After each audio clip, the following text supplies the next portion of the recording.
जैसा कि आप सब ने थंबनेल देखा है कि दुर्गा पूजा में देवी माता के लिए हिंसा करना, बलि करना जायज है।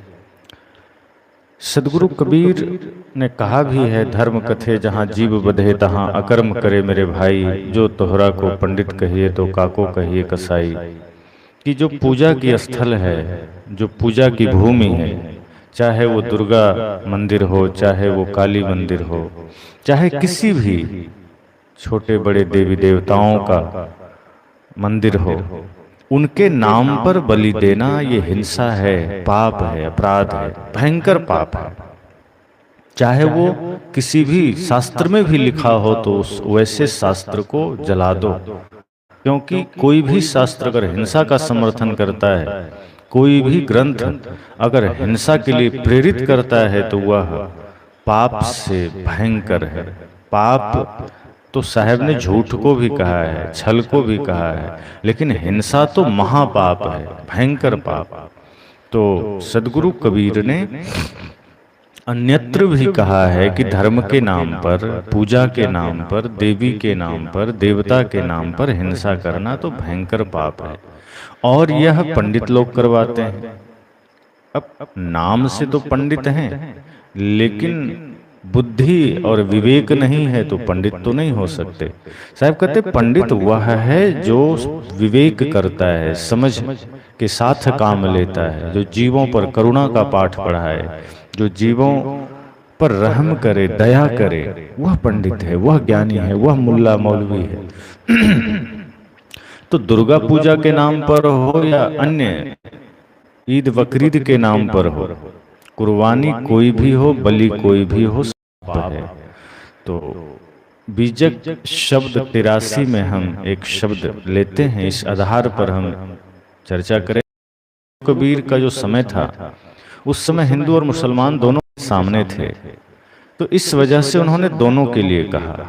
ऐसा नहीं कि हिंदू के त्योहार आए तो हिंदुओं के लिए बस बोल दिया और मुसलमानों के लिए नहीं बोला, या फिर मुसलमानों के लिए बोल दिया, हिंदुओं के लिए नहीं बोला। गलतियां जहां भी थी, हिंसा जहां भी हो रहे थे, सदगुरु कबीर ने सबके लिए कहा।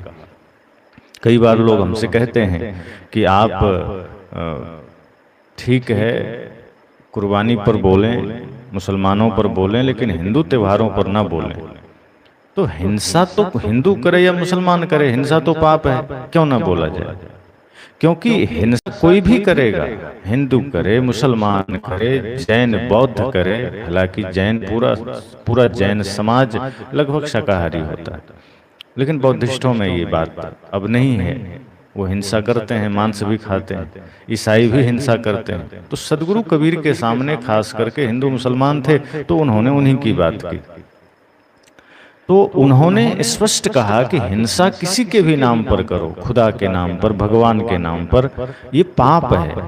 और यदि तुम ये कहते हो कि खुदा की मर्जी है, भगवान की मर्जी है, फिर तो वो भगवान खुदा नहीं, वो शैतान होगा, वो राक्षस होगा।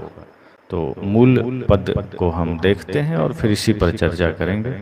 भूला बे अहमक नादाना, जिन्ह हरदम राम ही ना जाना, बरवस आन के गाय पछारी, गरा काट जीव आप लिया, जियत जीव मुर्दा करी डारे, ताको कहत हलाल हुआ, जाहि मांस को पाक कहत हो, ताकि उत्पत्ति सुन भाई, रजो विरज से मांस उपानी, सो मांस न पाकी तुम खाई, अपनी देखी कहत नहीं अहमक, कहत हमारे बड़न किया, उसकी खून तुम्हारी गर्दन, जिन तुमको उपदेश दिया, स्याही गई सफेदी आई, दिल सफेद अजहू न हुआ, रोजा बांग निमाज क्या कीजे, हुजरे भीतर बैठ मुआ, पंडित वेद पुराण पढ़ें सब मुसलमान कुराना, कहीं कबीर दो गए नरक में, जिन हरदम राम ही ना जाना।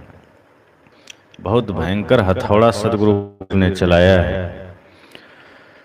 सदगुरु कबीर के लिए एक बात स्पष्ट है कि वो किसी को भी छोड़ते नहीं थे गलती पर, और यह भय भी नहीं करते थे कि हमारा क्या कर लेगा। क्योंकि जो विदेह पुरुष हो जाते हैं उन्हें अपने देह से भय नहीं होता, लेकिन समाज में धर्म के नाम पर जो हिंसा चलती है या मानवता के खिलाफ जो कुछ भी होता है, प्राणी मात्र के खिलाफ जो कुछ भी होता है, तो जो ऐसे निर्भीक निर्भ्रांत महापुरुष चुप नहीं रहते, क्योंकि उनके हृदय में समस्त सृष्टि के लिए करुणा है। और यदि कोई एक चींटी को भी मारे तो सदगुरु कबीर का दिल हृदय पिघल जाता था। वे फिर डांटते थे, कहते थे, समझाते थे, धर्म की दुहाई देने वालों को फटकारते थे। तो इसलिए उन्होंने स्पष्ट कहा, भूला बे अहमक नादाना। कहीं कहीं बातचीत में लोग गाली दे देते हैं ना, अबे सुन बे। अब इस तरह से सदगुरु कबीर ने भी कहा, भूला बे अहमक नादाना। समझो कि उन्होंने झटका दिया है, ठोकर दिया है मुल्ला मौलवी पंडितों को। उन्होंने मुरव्वत नहीं की है। साहब ने कहा कि भूला बे अहमक नादाना, अरे जड़मती ना समझ, वह गहरी भूल में है जो हर प्राणधारी को राम नहीं समझता। जिन हर दम मतलब हर दिल में, हर घट में, हर जिंदा प्राणी में जो राम को नहीं देखता, रहीम को नहीं देखता, सदगुरु कहते हैं ये वो आदमी महाना समझ है, जड़मती है। बरबस आन के गाय पछारी, गरा काट जिव आ पुलिया। साहब कहते हैं बलपूर्वक गाय को घसीट लाया, उसके पैरों को बांध दिया और बेरहम होकर उसके गले को रेत कर काट डाला। इस प्रकार तूने खुद उसकी जान ले ली। गरा काट जीव आप लिया, गला काट करके उसका जीव ले लिया, अर्थात प्राण ले लिया। जियत जीव मुर्दा करी डारे, ताको कहत हलाल हुआ। जीवित प्राणी को मुर्दा कर दिया और इसे कहता है कि जायज काम हुआ। जाहि मांस को पाक कहत हो, ताकि उत्पत्ति सुन भाई। सदगुरु कहते हैं, हे भाई, जिस मांस को तू पाक कहता है, पवित्र कहता है, जरा उसकी उत्पत्ति पैदाइश तो सुन। रजो विरज से मांस उपानी, सो मांस नपाकी तुम खाई। वह मांस वस्तुतः रज और विरज से पैदा हुआ है, इसलिए वह नापाक है, परंतु तूने उसे खा लिया। उसकी खून अपनी देखी कहत नहीं, अहमक कहत हमारे बड़न किया। सदगुरु कहते हैं, हे जड़मती, तू इसे क्यों नहीं कहता कि यह बेहद बेरहमी का काम है और गंदी चीज खाना है।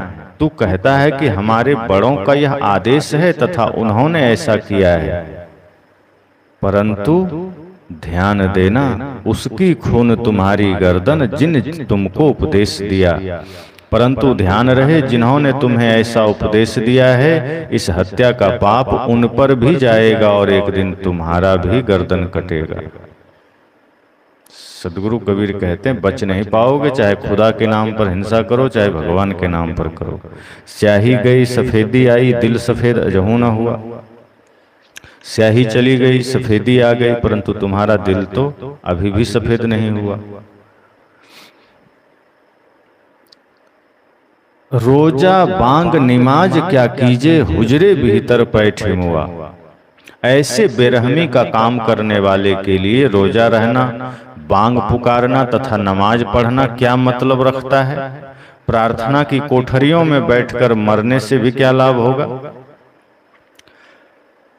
पंडित वेद पुराण पढ़ें सब, मुसलमान कुराना। कहीं कबीर दो गए नरक में, जिन हरदम राम ही न जाना। कबीर साहब कहते हैं कि पंडित लोग वेद पुराण पढ़ते हैं और मुसलमान